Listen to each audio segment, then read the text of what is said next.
అంత్యక్రియలు అప్పుడు కుండలో నీరు పోసి రంధ్రాలు పెట్టి పగలగొడతారు. ఎందుకో తెలుసా? వాస్తవానికి శరీరం ఆత్మ రెండూ వేరువేరు. కలియుగ ధర్మ ప్రకారం మనిషి జీవితకాలం 120 సంవత్సరాలు. కానీ ఈ మందులు తిండికి ఆయుష్ 100 సంవత్సరాలు లోపు పడిపోయింది. ఇంకా కొందరైతే ఈ కొత్త రోగాల వలన 60 సంవత్సరాలకే అంతిమయాత్ర అవుతున్నారు.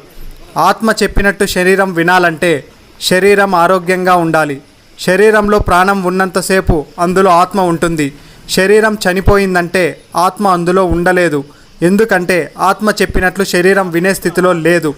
బతికి ఉన్నంతకాలం భార్య, పిల్లలు, బంధువులు, స్నేహితులు, తాగుడు, తినుడు, పైసా, సంపాదనలో లీనమైపోతుంది. ఎప్పుడైతే మనిషి చనిపోతాడో శరీరం నుండి ఆత్మ వేరైపోతుంది. శరీరాన్ని దహనం చేసేదాకా ఆత్మ మళ్ళీ తన శరీరంలోకి చొచ్చి తిరిగి శరీరాన్ని లేపి మళ్ళీ తన వాళ్ళతో కలిసి ఉండాలని ప్రయత్నిస్తూనే ఉంటుంది.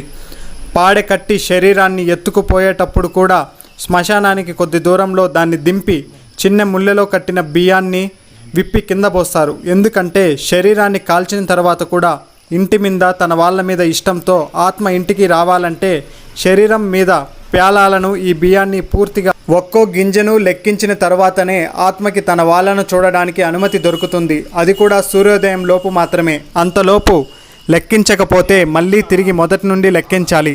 శరీరాన్ని చితి మీద పెట్టి కుండలో నీరు పోసి దానికి రంధ్రాలు చేసి చుట్టూ తిరుగుతారు. ఎందుకంటే కుండ నీ శరీరం లాంటిది, అందులో ఉన్న నీరు నీ ఆత్మ లాంటిది.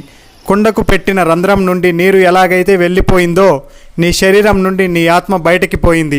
కుండను కింద పడేసి పగలగొడతామంటే ఇప్పుడు నీ శరీరాన్ని కాల్చేస్తాము, ఇంకా నీకు ఈ శరీరం ఉండదు, నువ్వు వెళ్ళిపో అని ఆత్మకు మనం ఇచ్చే సంకేతం. హిందూ సాంప్రదాయంలో చేసే ప్రతి పనికి ఒక అర్థం దాగి ఉంటుంది. కానీ తెలిసిన వారు తెలియని వాళ్ళకి చెప్పరు. ఇదే మన కర్మ.